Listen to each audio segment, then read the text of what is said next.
Assalamualaikum warahmatullahi wabarakatuh. Bagaimana kabarnya sahabat Go Islam? Semoga selalu Allah berikan sehat lahir dan kesehatan iman ya. Beberapa hadis mengungkapkan bahwa di akhir hayat nanti ada beberapa macam manusia yang akan dinaungi oleh Allah Subhanahu wa Ta'ala. Dan tentu saja, sebagai Muslim tak ada manusia yang tak ingin berada dekat dengannya, bukan? Begitu juga dengan kita. Ketika di padang mahsyar nanti, pasti ingin dinaungi Allah dan mendapatkan syafaat dari Rasulullah Shallallahu Alaihi Wasallam. Jadi, apa saja golongan orang-orang yang pasti dinaungi Allah Subhanahu Wa Taala di hari kiamat? Bagaimana perilaku orang-orang ini selama hidup di dunia? Maukah kita menjadi salah satu golongan manusia yang dinaungi Allah tersebut?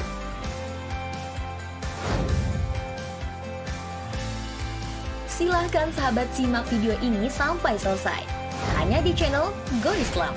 Namun sebelum diulas lebih lanjut, jangan lupa klik subscribe, like, dan klik lonceng notifikasinya terlebih dahulu, agar channel Go Islam dapat terus memberikan manfaat khazanah keislaman untuk umat.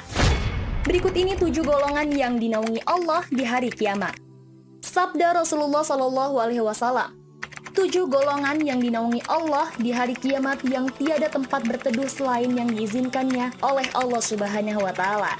Pemimpin yang adil, pemuda yang tumbuh dengan beribadah pada Tuhannya, orang yang mencintai masjid-masjid, 2 orang yang saling menyayangi karena Allah, bersatu karena Allah dan berpisah karena Allah, orang yang diajak berbuat hina oleh wanita cantik dan kaya namun ia berkata, "Aku takut pada Allah."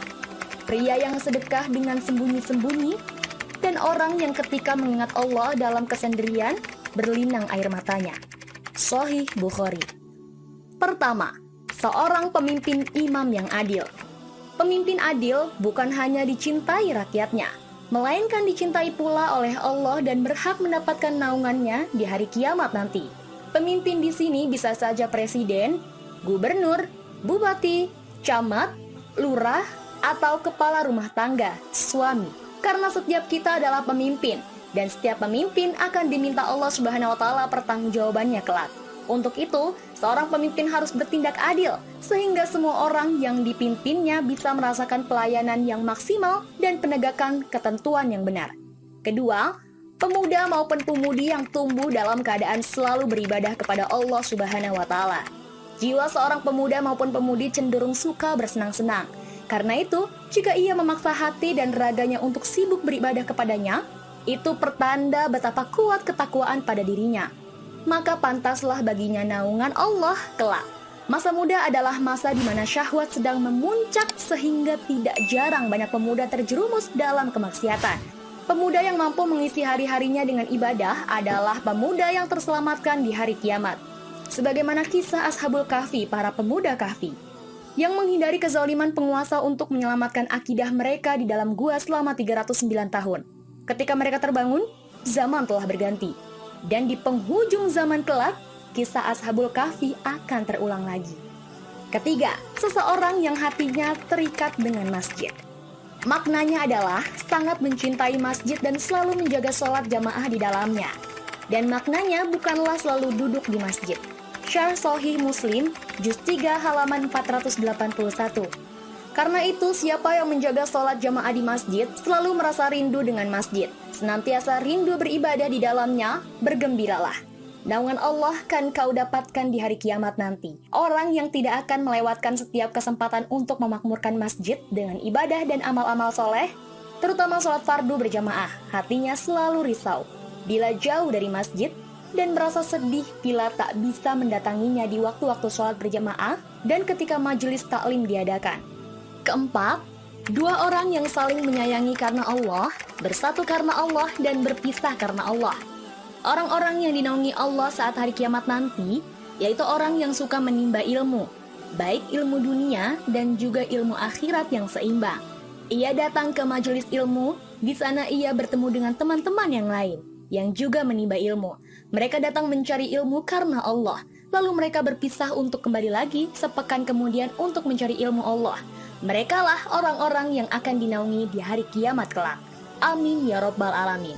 Kelima, Orang yang diajak berbuat zina oleh wanita cantik dan kaya, namun ia berkata, "Aku takut pada Allah." Seperti kisah Yusuf yang digoda Zulaikha. Seperti inilah orang-orang yang akan dinaungi Allah saat di hari kiamat nanti. Mereka takut kepada Allah apabila mengerjakan hal yang dilarang agama. Demi keutuhan agama di dadanya, ia merelakan kelezatan dunia. Dia berpikir, kenikmatan surga Allah jauh lebih baik daripada kenikmatan dunia yang sesaat, yang malah membawa petaka dalam hidup. Sahabat, semoga kita termasuk orang yang dinaungi Allah saat hari kiamat nanti, karena menjauhi zina. Allah Azza wa Jalla berfirman, "Dan janganlah kamu mendekati zina. Zina itu sungguh suatu perbuatan keji, dan suatu jalan yang buruk." Al-Isra ayat 32. Keenam, pria yang sedekah dengan sembunyi-sembunyi. Jika ingin mendapatkan naungan di hari kiamat kelak, sedekahlah sembunyi-sembunyi. Tangan kanan yang bersedekah, tangan kiri tidak tahu. Ketujuh, orang yang ketika mengingat Allah dalam kesendirian, berlinanglah air matanya. Waktu yang paling baik bermesraan dengan Allah adalah di sepertiga malam. Namun, orang yang menangis berlinang air matanya karena mengingat kesalahannya selama hidup di dunia saat sepi juga merupakan golongan yang dinaungi Allah saat di hari akhir nanti. Sahabat, semoga kita merupakan salah satu di antaranya, yaitu golongan orang-orang yang mendapatkan naungan Allah saat di hari kiamat nanti.